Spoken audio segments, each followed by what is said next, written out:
नमस्कार मंडळी. ऐका हो ऐका या मराठी पॉडकास्ट कट्ट्यावर मी अमोल माळी आपले स्वागत करतो. अर्थनीतीच्या मागील भागामध्ये आपण क्रेडिट कार्ड आणि त्याची उपयुक्तता याबाबत जाणून घेतलं होतं. आजच्या भागामध्ये आपण फॉरेक्स ट्रेडिंग आणि त्यामागील तथ्य याबाबत जाणून घेऊया.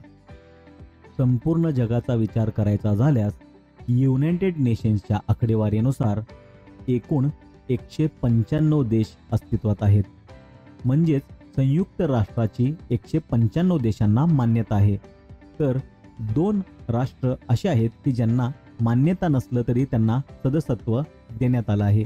याचाच अर्थ जगभरामध्ये या 195 देशांची चलनं अस्तित्वात आहेत. आता काही देशांमध्ये एकच चलन वापरलं जातं. जसं युरोझोनचा विचार केला म्हणजेच युरोपचा विचार केला तर तिथं सर्वत्र युरो हे चलन वापरलं जातं.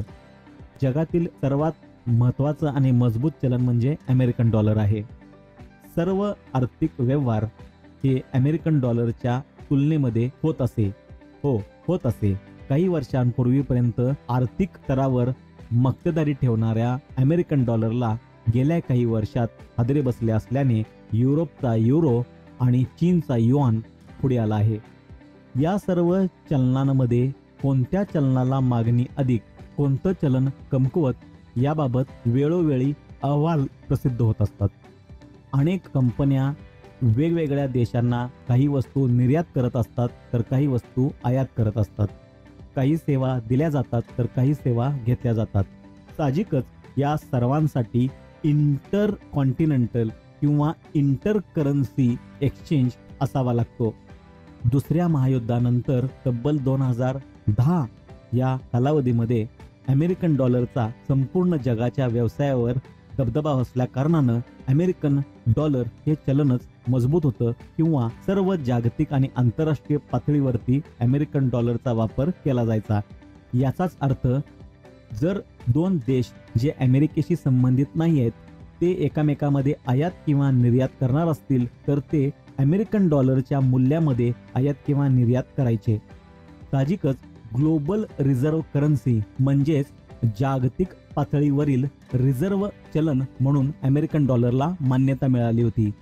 पण हळूहळू त्यांचं हे स्थान धोक्यात आलं आहे. रशिया आणि युक्रेन यांच्यातील युद्धानंतर ही परिस्थिती ठळकपणे समोर आली आहे. जागतिक पातळीवरील राजकारण बाजूला ठेवलं तरी आर्थिक स्तरावरती क्रॉस करन्सी एक्सचेंज मोठ्या प्रमाणात चालतो. प्रत्येक दिवसाला लाखो कोटी रुपयांचे व्यवहार एक्सचेंज फंडमध्ये होतात. साहजिकच त्यामध्ये देखील व्यवसाय करायचा किंवा व्यवहार करण्याची अनेक जणांची इच्छा असते. मोबाईल क्रांतीपूर्वी याचं प्रमाण कमी होतं, पण प्रत्येकाच्या हातात नुसता मोबाईल आले नाहीत तर अत्यंत फास्ट इंटरनेट आले आणि सर्वच जण प्रत्येक बाबतीतील तज्ज्ञ बनू लागला. अशातच फिन इन्फ्लुएन्सर म्हणजेच यूट्यूब, सोशल मीडिया, इंस्टाग्राम वेगवेगळी माध्यमांचा वापर करून आपणच अर्थतज्ञ आहे असं भासवून फॉरेक्स ट्रेडिंगमधून खूप मोठ्या प्रमाणात पैसे कमवता येतात अशा भूलथापा मारून सर्वसामान्यांना या एक्सचेंजकडं किंवा या व्यवहारांकडं वळवण्यात आल्याचं दिसून येतं. पण हे क्षेत्र दिसतं एवढं साधं नाही. अनेक किचकट बाबी या क्रॉस करन्सी रेटला कारणीभूत असतात.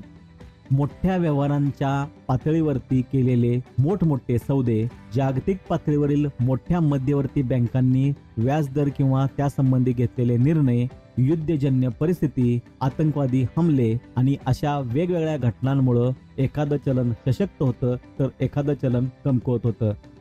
काही वेळा कोणतंही सबळ कारण नसताना देखील एखादं चलन स्ट्रॉंग होतं आणि एखादं चलन विनाकारण गडगडतं. साहजिकच या सर्वाचा अभ्यास असेल तरच फॉरेक्स ट्रेडिंग मध्ये उतरणं योग्य ठरेल. सध्या तरी भारतामध्ये फॉरेक्स ट्रेडिंगला अधिकृतरित्या फारशी परवानगी नाही किंबहुना परवानगीच नाही. पण इच्छा तिथे मार्ग या धर्तीवरती सर्वसामान्य व्यक्ती परदेशातील फॉरेक्स ट्रेडिंग खात्यावर पैसे पाठवून तिथून ट्रेडिंग करतात आणि फिन इन्फ्लुएन्सर आहेतच दिशाभूल करायला. साहजिकच छोटे मोठे व्यवहार करत कमी जास्त प्रमाणात पैसे कमवत अत्यंत मोठे व्यवहार करण्याचं धाडस केलं जातं आणि स्वतःचं भांडवल काही दिवसातच ते संपवून बसतात. ज्या कंपन्या खरेखुरी निर्यात किंवा आयात करतात, सेवा देतात किंवा घेतात, त्यांच्यासाठी हेजिंग ही प्रणाली उपलब्ध आहे. किंबहुना हेजिंग या प्रणालीचा दुरुपयोग करून अशा पद्धतीचे फॉरेक्स ट्रेडिंग व्यवहार केले जातात. फॉरेक्स ट्रेडिंग आणि त्याचे व्यवहार हा एक फार मोठा आणि स्वतंत्र विषय आहे. पण गेल्या काही वर्षांमध्ये फॉरेक्स ट्रेडिंगमधून पैसे कमवा असे सांगणारे अनेक वर्ग किंवा अनेक क्लासेस मोठ्या प्रमाणात उगवल्याचं दिसून येतं. त्यामध्ये फॉरेक्स ट्रेडिंगमधून सहजासहजी कशा पद्धतीनं पैसे कमवले जातात याच्या रसभरीत कहाण्या सुनावल्या जातात.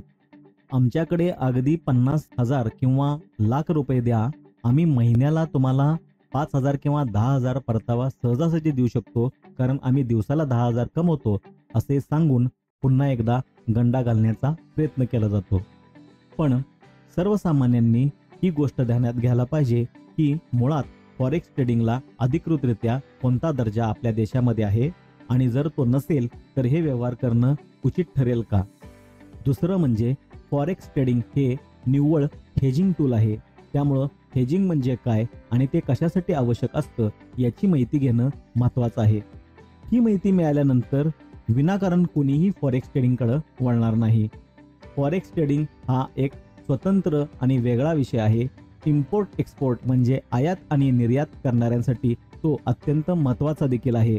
मात्र त्यातून व्यवहार करून पैसे मिळतील असं जर कोण सांगत असेल तर त्यांच्यापासून सावध राहिलेलं बरं. अधिकृतरित्या वगळून अनधिकृतपणे देखील अमेरिकन डॉलर, इंग्लंडचं स्टर्लिंग पाऊंड, युरो मोठ्या प्रमाणात काळ्या बाजारात उपलब्ध असतात. 83 रुपये प्रति डॉलर इतका दर असेल तर ते 90 किंवा 92 रुपये प्रति डॉलर इतक्या दराने उपलब्ध होतात. त्याचे व्यवहारही राजरोसपणे आणि मोठ्या प्रमाणात होतात. अमेरिकेची अर्थव्यवस्था भारतापेक्षा अधिक सक्षम आहे असं समजून हे व्यवहार केले जातात. मात्र त्यासाठी देखील एक वेगळी आर्थिक प्रणाली उपलब्ध आहे आणि हे व्यवहार बेकायदेशीर आहेत हे सांगण्याची गरजच नाही. म्हणजेच जर असं चलन तुमच्याकडे सापडलं आणि त्याबाबत तुम्ही योग्य स्पष्टीकरण देऊ शकला नाही तर तुम्ही अडचणीत येऊ शकता. चला तर मग मंडळी, आज इथेच थांबूया. पुन्हा लवकरच भेटूया आपल्या नवीन भागाबरोबर.